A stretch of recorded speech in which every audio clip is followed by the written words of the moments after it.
ಎಲ್ಲ ಮಾಧ್ಯಮ ಮಿತ್ರರಿಗೂ ಪತ್ರಕರ್ತರ ಸ್ನೇಹಿತರಿಗೂ ಧನ್ಯವಾದಗಳು.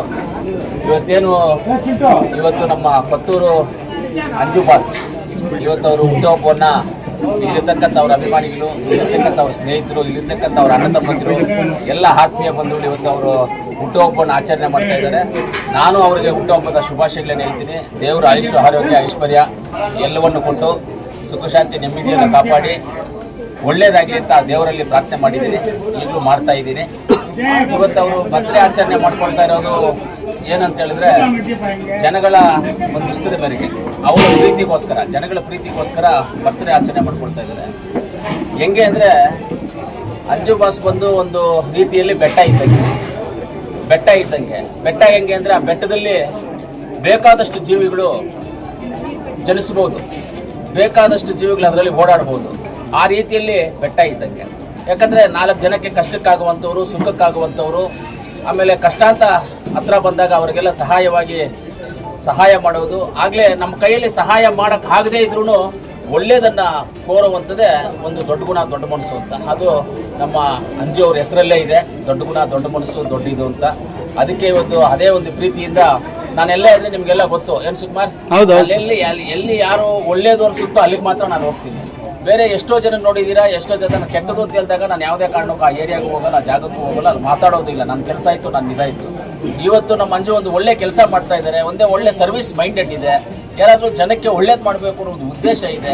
ಏನೋ ಕಷ್ಟಪಟ್ಟು ಇವತ್ತು ನೋಡಿ, ಇವತ್ತು ಇಲ್ಲಿ ಬಂದಿದ್ದಾರೆ. ಇದೇ ಊರು ಅಂದ್ಕೊಳ್ಳಿ, ಪಕ್ಕದಲ್ಲಿ ಊರುವಂಥ ಪತ್ತೂರು ಸರ್ಕಲ್ ಇದೆ ಲೆಕ್ಕಕ್ಕೆ ನಮಗೆಲ್ಲ.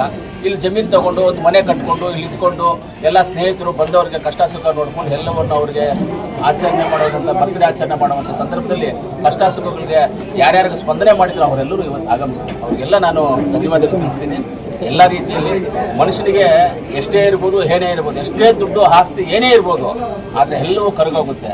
ಆದರೆ ರಾಜಕೀಯ ಅನ್ನೋದು ಕರಗುವಂಥದ್ದಲ್ಲ. ಜನಕ್ಕೆ ನಮಗೆ ಏನಾದರೂ ಒಂದು ಸಹಾಯ ಮಾಡಬೇಕಂದ್ರೆ 1 ವರ್ಷ ಮಾಡ್ಬೋದು, 10 ವರ್ಷ ಮಾಡ್ಬೋದು, 20 ವರ್ಷ ಮಾಡ್ಬೋದು. ಆದರೆ ಒಂದು ಈಕ್ವೇಟರ್ ಸಿಸ್ಟಮ್ ಅಂತ ಒಂದು ಇರುತ್ತೆ. ಈಕ್ವೇಟರ್ ಸಿಸ್ಟಮ್ ಅಂದರೆ ನಮ್ಮ ಭೂಮಿ ರೌಂಡ್ ಆಗಿರುತ್ತೆ. ಈಕ್ವೇಟರ್ ಸಿಸ್ಟಮ್ ಇದೆ, east west north south equator system ಇರುತ್ತೆ. ಒಂದು ಜಾಗದಿಂದ ಒಂದು ಜಾಗಕ್ಕೆ ಭೂಮಿ ತಿರುಗಬೇಕಂದ್ರೆ 20 ರಿಂದ 25 ವರ್ಷ ಆಗುತ್ತೆ. 20 ರಿಂದ 25 ವರ್ಷ ಆಗುತ್ತೆ. ಮಳೆ ಗಾಳಿ ಎಲ್ಲ ಅದ್ರ ಮೇಲೇ ಡಿಪೆಂಡ್ ಆಗೋದು. ಒಂಥರ ಜನಗಳಿಗೆ ಏನನ್ಸುತ್ತೆ ಅಂದರೆ, ಜೇನು ಗೊತ್ತಲ್ಲ, ಜೇನು, ನಮ್ಮ ಮಂಜು ಬಾಸು ಜೇನಿದೆ. ಜೇನಂದ್ರೆ ನೀವೆಲ್ಲನೂ ಕಚ್ಚಿದ್ರೆ ಜೇನು ಅಂತ ತಿಳ್ಕೊಬೇಡ್ರಿ. ಅದರಿಂದ ಅದು ಏನು ಉಪಯೋಗ ಇದೆ ಅಂತ ಹೇಳ್ತೀವಿ. ಸ್ವೀಟ್ ಕೊಡೋದು ಬಿಡಿ ಒಂದು ಕಡೆ, ಈ ದೇಶದಲ್ಲಿ ನಾವೇನಾದರೂ ಬದುಕಬೇಕಂದ್ರೆ ಜೇನು ಹುಳ ಇರಲೇಬೇಕು. ಜೇನು ಹುಳ ಯಾವತ್ತು ಸರ್ವನಾಶ ಆಗುತ್ತೆ ಆವತ್ತು ಈ ಪ್ರಪಂಚನೇ ಇರೋದಿಲ್ಲ. ಅದು ಚೆನ್ನಾಗಿ ತಿಳ್ಕೊಳ್ರಿ ಪತ್ರಕರ್ತರಿಗೆ, ಗೊತ್ತಿದೆ ಇಲ್ವೋ? ಜೇನು ಹುಳ ಇದ್ರೆ ಈ ದೇಶ ಇದ್ದಂಗೆ. ಜೇನು ಹುಳ ಯಾವಾಗ ಈ ದೇಶದಲ್ಲಿ ಇರಲ್ಲ, ಅದು ನಿರ್ನಾಮ ಆದರೆ ಆವತ್ತು ಈ ಪ್ರಪಂಚನೇ ನಿರ್ನಾಮ ಆಗುತ್ತೆ. ಯಾಕಂದ್ರೆ ಎಲ್ಲ ವಿಷವನ್ನು ತಗೊಂಡು, ಅದು ವಿಷ ಎಲ್ಲೆಲ್ಲಿ ಗಿಡದಲ್ಲಿರ್ತಕ್ಕಂಥ ವಿಷವನ್ನು ತಗೊಂಡು ಅದನ್ನ ಒಂದು ಸ್ವೀಟಾಗಿ ಮಾಡಿ, ಅದನ್ನು ಸಿಹಿಯಾಗಿ ಮಾಡಿ ಅದು ಎತ್ಕೊಂಡು ಹೋಗಿ ಜೇನು ಇದರಲ್ಲಿ ಇಟ್ಕೊಳ್ಳುತ್ತೆ. ಆದರೆ ಅದೇ ಜೇನು ಹೋಗಿ ಆ ಸ್ವೀಟನ್ನು, ವಿಷವನ್ನು ತಗೊಳ್ಳದೇ ಇದ್ರೆ ಅದು ಬ್ಲಾಸ್ಟ್ ಆಗಿ, ಹೂವಾಗಲಿದಾಗ ಬ್ಲಾಸ್ಟ್ ಆಗಿ ಜನಗಳ ಮೇಲೆ ಪರಿಣಾಮ ಬೀಳುತ್ತೆ. ಅದರಿಂದ ಅಂಜು ಬಾಸು ಅಷ್ಟೇ ಎಲ್ಲರಿಗೂ ಒಳ್ಳೇದು ಮಾಡುವಂಥ ಮನುಷ್ಯ. ರಾಜಕೀಯವಾಗಿ ಮುಂದೆ ಬರಬೇಕು ಅನ್ನೋ ನನ್ನ ಆಸೆ. ಮೊದಲೇ ನಾನು ಒಂದ್ಸಲ ಹೇಳಿದ್ದೆ, ನೀನು ರಾಜಕೀಯ ಮುಂದೆ ಬಾ. ನಾನು ಹೇಳಿದ್ದೆ ಬೇರೆ ಜಾಗದಲ್ಲಿ ನಾನು ಟಿಕೆಟ್ ಕೊಡಿಸ್ತೀನಿ, ಬಾ ನೀನು ಮಾಡು ನೀನು ಅಂತ ಹೇಳಿದೆ. ಆದರೆ ಅವರು ಬೇರೆ ಯಾವುದೋ ಒಂದು ಲಿಂಕಲ್ಲಿದ್ದರು, ಬೇರೆಯವ್ರು ಯಾರೋ ಕೊಡಿಸ್ತಾರೆ ಅನ್ನೋ ಉದ್ದೇಶದಲ್ಲಿ ಇದ್ರು. ಅದು ಆಗಿಲ್ಲ, ಸಾಧ್ಯವಾಗಲಿಲ್ಲ. ಅದೇ ಇವತ್ತು ಅಷ್ಟೇ ರಾಜಕೀಯ ಅನ್ನೋದು ನಮ್ಮ ಆವಣಿ ರಾಮಲಿಂಗೇಶ್ವರ ತೇರಿದ್ದಂಗೆ, ಮುಳಬಾಗಿಲು ಆಂಜನೇಯ ಸ್ವಾಮಿ ತೇರಿದ್ದಂಗೆ. ಆ ತೇರನ್ನ ಹಿಂಗೆ ಹೇಳ್ಕೊಂಡು ಹೋಗ್ತಾ ಇರ್ತೀಯ. ನೀನು ಬಿಟ್ಟರೆ ತಗಾರದು ಇನ್ನೊಬ್ಬ ಬಂದು ಹಾಕ್ಬಿಡ್ತಾರೆ. ಅದನ್ನು ಬಿಡಬಾರ್ದು. ಎಲ್ಲಿ ಸುತ್ತಿದ್ರು ತೇರು ಇಲ್ಲಿ ಎತ್ತಿದೀವಲ್ಲ ನಾವು, ತಿರ್ಗಾ ಸುತ್ಕೊಂಡು ಅಲ್ಲಿಗೆ ಬರುತ್ತೆ ಅದು. ಆದರೆ ಆ ತೇರು ಹಗ್ಗವನ್ನು ನಾವು ಹಿಡ್ಕೊಂಡು ಹೋಗ್ತಾನೇ ಇರಬೇಕು. ಅದಕ್ಕೆ ನಿದರ್ಶನ ನಾನೇನೆ. ಆ ತೇರು ಹಗ್ಗವನ್ನು ಹಿಡ್ಕೊಂಡಿದ್ದಕ್ಕೆ ಚಿಕ್ಕಬಳ್ಳಾಪುರಲ್ಲಿ ಟಿಕೆಟ್ ಕೊಡ್ತೀವಿ ಅಂದರು, KR-ಪುರಮಲ್ಲಿ ಕೊಡ್ತೀವಿ ಅಂದರು, ಕೋಲಾರಲ್ಲಿ ಕೊಡ್ತೀವಿ ಅಂದರು, ಇನ್ನೊಂದು ಜಾಗದಲ್ಲಿ ಹೇಳಿದ್ರು, ಎಲ್ಲೆಲ್ಲೋ ಹೇಳಿದ್ರು ನನಗೆ. ನಾನೆಲ್ಲೋ ಲಾಸ್ಟ್ಗೂ ಎಲ್ಲೆಲ್ಲರೂ ಅಲ್ಲಿ ಹೋಗ್ತೀನಿ ಅಂತ ಹೇಳಿದೆ. ಕೋಲಾರಲ್ಲಿ ಟಿಕೆಟ್ ಕೊಟ್ಟರು. ಕೋಲಾರ ಜನ ಪ್ರೀತಿಯಿಂದ ಸ್ವಾಗತ ಮಾಡಿ, ಕೋಲಾರ ಜನ ಆಶೀರ್ವಾದ ಮಾಡಿ, ನಮ್ಮ ಮಗನಪ್ಪ ನೀನು ಕೆಲಸ ಮಾಡು ಅಂತೇಳಿ ಕೋಲಾರ ಜನ ಇದು ಮಾಡ್ತಾ ಇದ್ದಾರೆ.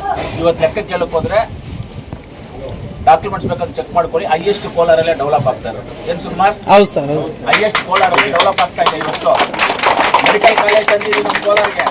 ಮೆಡಿಕಲ್ ಕಾಲೇಜ್ ಅನೌನ್ಸ್ ಮಾಡಿದ್ವಿ, ಬಜೆಟ್ ಎಲ್ಲ ಅನೌನ್ಸ್ ಮಾಡಿದ್ವಿ. ಇನ್ನೂ ಸ್ಟಾರ್ಟ್ ಆಗಿಲ್ಲ, ಜಾಗ ಅದು ಸ್ವಲ್ಪ ಎಲ್ಲ ರೆಡಿ ಮಾಡಿಸ್ತಾ ಇದ್ದೀವಿ. ರಿಂಗ್ ರೋಡ್ಗೆ ಅನೌನ್ಸ್ ಮಾಡಿದ್ದೀವಿ, ಕೋಲಾರ್ಗೆ ರಿಂಗ್ ರೋಡ್ ಅನೌನ್ಸ್ ಮಾಡಿದ್ದೀವಿ. ಇವತ್ತು air bus and Tata company ಎರಡೂ ಸೇರಿ ಹೆಲಿಕಾಪ್ಟರ್ ಮ್ಯಾನುಫ್ಯಾಕ್ಚರ್ ಮಾಡುವಂಥದ್ದು ಪ್ರಪಂಚದಲ್ಲಿ 3 ಜಾಗದಲ್ಲಿ ಇರೋದು. ಒಂದು ಬ್ರೆಜಿಲ್, ಸೆಕೆಂಡ್ ಅಮೆರಿಕ, 3ನೇದು ಇಂಡಿಯಾ. ಅದರಲ್ಲಿ ಕೋಲಾರ ಜಿಲ್ಲೆ, ಕೋಲಾರ ತಾಲೂಕು, ವೇಮಗಲ್ ಹೋಬಳಿನಲ್ಲಿ ಇವತ್ತು ನಮಗೆ ವೇಮಗಲ್ ಪಟ್ಟಣ ಪಂಚಾಯತಿ, ಈಗ ಪಟ್ಟಣ ಪಂಚಾಯತಿ ಲಿಮಿಟ್ ಅಲ್ಲಿ ಇವತ್ತು ನಮಗೆ ಏರ್ ಬಸ್ ಹೆಲಿಕಾಪ್ಟರ್ ಬರ್ತಾ ಇದೆ. ಅಲ್ಲಿಗೆ ಜಾಗ ಕೊಟ್ಟೈತೆಲ್ಲ ಇತ್ತು. ಈ ರೀತಿ ರಾಜಕೀಯ ಅನ್ನೋದು ಒಂದು ಕರಗದೇ ಇರುವಂತ ಒಂದು ಬೆಟ್ಟ. ಅದು ಜನಕ್ಕೆ ನಾವು ವೈಯಕ್ತಿಕವಾಗಿ 10 ಜನಕ್ಕೆ ನಾವು ಸಹಾಯ ಮಾಡಬಹುದು, ಆದರೆ ರಾಜಕೀಯ ಇದ್ರೆ ಲಕ್ಷಾಂತರ ಜನಕ್ಕೆ ಸಹಾಯ ಮಾಡುವಂತ ಅವಕಾಶ ಸಿಗುತ್ತೆ. ಆದ್ರಿಂದ ನಮ್ಮಂತ ಯುವಕರು ರಾಜಕೀಯಕ್ಕೆ ಬರಬೇಕು ಅನ್ನೋದು ಉದ್ದೇಶ ಇದೆ. ಖಂಡಿತವಾಗ್ಲೂ ನೀವು ಬನ್ನಿ, ನಾವೆಲ್ಲರೂ ನಿಮ್ಮ ಜೊತೆ ಇದ್ದೀವಿ. ನಾವೆಲ್ಲರೂ ಇರೋಕ್ಕಿಂತ ನೋಡಿ ಈ ಗ್ಯಾಂಗ್ ಇದೆಯಲ್ಲ, ಈ ಮುಳಬಾಗಿಲು ತಾಲೂಕಿನ ಜನ ಗ್ಯಾಂಗ್ ಇದಾರಲ್ಲ, ತುಂಬಾ ಒಳ್ಳೆ ಜನ, ಒಳ್ಳೆ ಬುದ್ಧಿವಂತರು, ಒಳ್ಳೆ ಪ್ರೀತಿವಂತರು, ಒಳ್ಳೆ ಹೆಂಗೆ ಅಂದ್ರೆ ನಾವು ಹೆಂಡತಿನ ಯಾವ ರೀತಿ ನಾವು ಲವ್ ಮಾಡ್ತೀವೋ ಆ ಥರ ನಮ್ಮನ್ನ ಲವ್ ಮಾಡ್ತಾ ಇರ್ತಕ್ಕಂಥ ಜನ, ಅಷ್ಟು ಪ್ರೀತಿಯಿಂದ ಲವ್ ಮಾಡುವಂಥವ್ರು. ಇವರೆಲ್ಲರೂ ಜೊತೆಗಿರ್ತಾರೆ, ಒಳ್ಳೇದಾಗುತ್ತೆ, ದೇವ್ರು ಒಳ್ಳೇದು ಮಾಡಲಿ ಅಂತ ಹೇಳ್ತಾ ಇನ್ನ ಇಂಥ ಹುಟ್ಟು ಹಬ್ಬಗಳನ್ನ ಇನ್ನೂ 100 ಆಚರಣೆ ಮಾಡ್ಕೋಬೇಕು ಅಂತ ದೇವರಲ್ಲಿ ಪ್ರಾರ್ಥನೆ ಮಾಡ್ತೀನಿ. ನಾನು ಮಾತು ಮುಗಿಸ್ತೀನಿ. ನಿಮ್ಗೆಲ್ಲರಿಗೂ ಧನ್ಯವಾದ. ಇದೆ 17 ವಾರ್ಡ್ದು ನಾಮಿನೇಷನ್ ಆಗಿದೆ. ಇವತ್ತೆಲ್ಲ ಸ್ಕೂಟಿಗಳೆಲ್ಲ ಇವತ್ತು ಆಗಿದೆ, ಸ್ಕೂಟಿ ಎಲ್ಲ ಆಗಿದೆ. ಖಂಡಿತವಾಗ್ಲೂ ಗೆಲ್ತೀವಿ, 100% ಗೆಲ್ತೀವಿ, ಅನ್ನೋ ಸಮಸ್ಯೆ ಏನೂ ಇಲ್ಲ, ಆರಾಮಾಗಿ ಗೆಲ್ತೀವಿ. ಬೇರೆ ಏನಾಗಿದೆಯಾ ಸರ್? ಇದು ಅಂಜು ಬಾಸ್ ಅವ್ರಿಗೆ ನೆಕ್ಸ್ಟ್ ಈ ಭಾಗದಲ್ಲಿ SC ಬಂದ್ರೆ ಕೊಡ್ತೀರಾ? ಜಿಲ್ಲಾ ಪಂಚಾಯತ್ 100% ಕೊಡ್ತೀವಿ, ಕೊಡಲ್ಲ ಅಂದ್ರೆ ನೋಡ್ತೀವಲ್ಲ. ಅಲ್ಲ ಅವ್ರು ಆಸೆ ಇಟ್ಕೊಂಡಿದ್ದಾರೆ ಸರ್, ಅವ್ರು ಇಲ್ಲೇ ಆಗ್ಬೇಕು ಅಂತ ಆಸೆ ಅದೇನಿಲ್ಲ. ಅವ್ರು ಏನಾದ್ರು ಈ ಏರಿಯಾದಲ್ಲಿ ರಿಸರ್ವ್ ಆಗಿ ಏನಾದ್ರು ಬಂದ್ರೆ ಖಂಡಿತವಾಗ್ಲೂ ಕೊಡ್ತೀವಿ. ಅದೇ ಬೇರೆ ಎಲ್ಲಾದ್ರೂ ಬಂದ್ರೆ ಖಂಡಿತವಾಗ್ಲೂ ಕೊಡ್ತೀವಿ. ಅವ್ರು ಇಷ್ಟಪಟ್ಟರೆ ಕೊಡ್ತೀವಪ್ಪ, ಅದೆಲ್ಲ ಮಾತಾಡ್ತೀವಿ, ಹೈಕಮಾಂಡ್ ಅಲ್ಲಿ ಮಾತಾಡ್ತೀವಿ, ಕೊಡಿಸ್ತೀವಿ. ಹೈಕಮಾಂಡೇ ನೀವಲ್ಲ ಸರ್, ಮುಳಬಾಗಿಲ್ಗೆ ನಮ್ಗೂ ಹೈಕಮಾಂಡ್ ಇರ್ತಾರಲ್ಲ, ದೊಡ್ಡವ್ರು ಇರ್ತಾರಲ್ಲ ನಮ್ಗೆ. ಅಲ್ಲ ಮುಳಬಾಗಿಲು ನೀವೇನ್ ಹೇಳಿದ್ರೆ ನೋಡೋಣ ಆಮೇಲೆ ಹೆಂಗೆ ಏನು ಸಮಯ ಸಂದರ್ಭ ಬಂದಾಗ ಎಲ್ಲ ಕುತ್ಕೊಂಡಿರ್ತೀನಿ, ಕೆಲಸ ಆಗೋ ಜಾಗದಲ್ಲಿ ಕೆಲಸ ಆಗ್ತಾ ಇರುತ್ತೆ ಅಷ್ಟೇ, ಬೇರೆ ಏನೂ ಇಲ್ಲ. ಖಂಡಿತವಾಗ್ಲೂ ಅವ್ರು ಇಷ್ಟಪಟ್ಟು ಜನಕ್ಕೆ ಒಳ್ಳೇದು ಮಾಡಬೇಕು, ಜನಗಳ ಮೇಲೆ ಏನಾದರೂ ಜನಕ್ಕೆ ಸರ್ವಿಸ್ ಮಾಡಬೇಕು ಅಂತ ನಾನೇ ಹೇಳ್ತಾ ಇದ್ದೀನಿ. ರಾಜಕೀಯವಾಗಿ ಪಾಪ ಆಚೆಗೆ ರಾಜಕೀಯವಾಗಿ ಬಂದು ಮಾಡು ಅಂತ ಹೇಳ್ತಾ ಇದ್ದೀನಿ. ಅವ್ರು ಇಷ್ಟಪಟ್ಟು ಬಂದರೆ ಜಿಲ್ಲಾ ಪಂಚಾಯತಿ ಟಿಕೆಟ್ 100% ಕೊಡಿಸ್ತೀನಿ, ನಾನೇ ಜವಾಬ್ದಾರಿ ಕೊಡಿಸ್ತೀನಿ. ಜಿಲ್ಲಾ ಪಂಚಾಯತಿ ಟಿಕೆಟ್ ಕೊಡಿಸ್ತೀನಿ, ಡೌಟ್ ಏನಿಲ್ಲ. ತುಂಬ ಆಸೆ ಪಟ್ಟಿದ್ಯಾ ನೀನು, ಆಸೆ ಪಟ್ಟಿದ್ಯಾ? ಆದ್ರಿಂದ ಕರ್ಕೊಂಡೋಗಿ ಊರಿಗೆ ಕರ್ಕೊಂಡೋಗಿ ಸ್ವಲ್ಪ ಕೆಲಸ ಮಾಡಿಸು, 100% ಜಿಲ್ಲಾ ಪಂಚಾಯತ್ ಟಿಕೆಟ್ ಕೊಡಿಸ್ತೀನಿ ನಾನು. ಅದರಲ್ಲಿ ತಾಲೂಕಲ್ಲಿ ಜನ ಏನಂತ ಇದ್ದಾರೆ, ಕೊತ್ತೂರು ಮಂಜುನಾಥ್ ಊರಲ್ಲಿ ಒಬ್ಬ ಶಿಷ್ಯ ಅಲ್ಲ, ನಮ್ಮ ಅಜ್ಜಿ ಮಗ. ಅವ್ರ ತಾಯಿ ಇದಾರಲ್ಲ, ಅವ್ರ ತಾಯಿ ಬಂದ್ಬಿಟ್ಟು ನಮ್ಮ ಅಪ್ಪ ಬಂದ್ಬಿಟ್ಟು ಸ್ವಂತ ತಂಗಿ ಆಗ್ಬೇಕು. ಹಂಗೆ ಅವ್ರು ನಮ್ಮೆಲ್ಲ ಒಂದೇ ಫ್ಯಾಮಿಲಿ, ಅವ್ರ ತಾಯಿದು ನಮ್ದು ಎಲ್ಲ ಒಂದೇ ಫ್ಯಾಮಿಲಿ. ಇವಾಗ ನಮ್ಮ ಇದಾರಲ್ಲ, ಸಿಂಗೂರ್ ಗೋಯ್ದು ಇದಾರಲ್ಲ, ಅವ್ರ ಸ್ವಂತ ತಂಗಿ ಸಿಂಗೂರ್ ಗೋಯ್ದು ನನ್ನ ತಾತ ಆಗ್ಬೇಕು, ಅವರು ಅಜ್ಜಿ ಆಗ್ಬೇಕು. ನನ್ನ ಲೆಕ್ಕಕ್ಕೆ ನಾವೆಲ್ಲ ಒಂದೇ ಫ್ಯಾಮಿಲಿ, ಒಂದೇ ಕುಟುಂಬದವರು. ಅವ್ರ ತಾಯಿ ನಾವೆಲ್ಲ ಒಂದೇ ಕುಟುಂಬದವರು. ನಾವು ಒಂದು ಅಣ್ಣ ತಮ್ಮಂದಿರು, ಬಾಬಾ ಇದ್ರು, ತುಂಬಾ ಆತ್ಮೀಯ ಸ್ನೇಹಿತರು ನಾವೆಲ್ಲ. ಒಳ್ಳೇದಾಗುತ್ತೆ, ಮುಂದಕ್ಕೂ ಒಳ್ಳೇದಾಗುತ್ತೆ. ಈಗ ಜನ ಏನಂತ ಇದೆ ಅಂದ್ರೆ, ಮುಳಬಾಗಿಲಿನಲ್ಲಿ ಅಂಜು ಬಾಸ್ ಅವರು ಹುಟ್ಟುಹಬ್ಬಕ್ಕೆ ಕೊತ್ತೂರು ಮಂಜುನಾಥ್ ಅವರು ಬರ್ತಾರೆ. ಸೊ ಕೋಲಾರಲ್ಲಿ ಶಾಸಕರಾಗಿದ್ದಾರೆ, ಮುಳಬಾಗಿಲಲ್ಲಿ ಎಲ್ಲೋ ಒಂದ್ ಕಡೆ ಊರ್ನ ಒಬ್ಬ ಅತ್ತಿಯವ್ರ ರಿಲೇಟಿವ್ ಅವ್ರನ್ನ ಬೆಳೆಸಿ ಎಲ್ಲರೂ ಚುನಾವಣೆಗೆ ಇಳಿಸ್ತಾರೆ ಅಂತ ಜನ ಹೇಳ್ತಾ ಇದ್ದಾರೆ. ನಾನೇ ಹೇಳ್ತಾ ಇದ್ದೇನೆ, ಜಿಲ್ಲಾ ಪಂಚಾಯತ್ ಟಿಕೆಟ್ ಕೊಡಿಸಿ ಅವ್ರಿಗೆ ಸುಕುಮಾರ್ ಹೇಳ್ತೇನೆ, ಖಂಡಿತವಾಗ್ಲೂ ಮಾಡ್ತೀವಿ. ಅದ ನನ್ಗೆ ಇನ್ನೂ ಒಂದು ಐಡಿಯಾ ಇದೆ ನನಗೆ. ಇಡೀ ಕರ್ನಾಟಕದಲ್ಲಿ ನಮ್ಮ ಜನಾಂಗದವರು ಅಲ್ಲೊಬ್ಬ ಉಟ್ಕೊಳ್ಳಿ. ಏನೋ ಒಂದು ತೆಲುಗಲ್ಲಿ ಹೇಳ್ತಾರಲ್ಲ, ಯಾಡೋ ಶೆಟ್ಲೋನ ಅಡವಿಲೋನು ಕುಟ್ಕೋಗಿ ಬೆರಿನಿಯಪ್ಪ ಅಂటారు కదా, ಅಟ್లా ನಮ್ಮ ಜನಾಂಗದಲ್ಲಿ ಎಲ್ಲೋ ಒಂದು ಇರ್ಲಿ, ಅಲ್ಲೊಬ್ಬರು. ಮೊನ್ನೆ ಬಳ್ಳಾರಿಗೆ ಹೋಗ್ಬಿಟ್ಟು ಬಂದೆ ನಾನು, 4ನೇ ತಾರೀಕು ಬಳ್ಳಾರಿಗೆ ಹೋಗಿದ್ದೆ. ಏನಕ್ಕೆ ಹೋದೆ, ನಮ್ಮ ಜನಾಂಗದ ಯಾವುದೋ ಒಂದು ದೇವಸ್ಥಾನದ ಪೂಜೆ ಇತ್ತು, ಬಳ್ಳಾರಿಗೆ ಹೋಗ್ಬಿಟ್ಟು ಬಂದೆ ನಾನು. ಎಲ್ಲೆಲ್ಲಿ ಕರೆದು ಇದಕ್ಕೆ ಮುಂಚೆ ರಾಯಚೂರು ಹೋಗಿದ್ದೆ, ಅದಕ್ಕೆ ಮುಂಚೆ ಬಂದು ದೇವದುರ್ಗಕ್ಕೆ ಹೋಗಿದ್ದೆ, ಬೆಳಗಾಮಲ್ಲಿ ಹೋಗಿದ್ದೆ, ಹತ್ತಿನಿಯಲ್ಲಿ ಹೋಗಿದ್ದೆ, ಬೀದರಲ್ಲಿ ಹೋಗಿದ್ದೆ. ಈ ಥರ ಕರ್ನಾಟಕದಲ್ಲಿ ನಮ್ಮ ಜನಾಂಗದವ್ರು ಎಲ್ಲೇ ಕರೆದು ಹೋಗ್ತಾ ಇದೀವಿ, ಅವ್ರಿಗೆಲ್ಲ ಸಹಾಯ ಮಾಡಬೇಕು. ಇನ್ನು ಎಷ್ಟು ದಿವಸ ಅಂತ ನಾವು ಹಿಂಗೆ ಅಂಡರ್ಗ್ರೌಂಡಲ್ಲಿ ಇರೋಣ, ನಾವು ಸ್ವಲ್ಪ ಆಚೆ ಬರೋಣ, ಒಬ್ಬೊಬ್ಬರಾಗ ಬರಬೇಕು.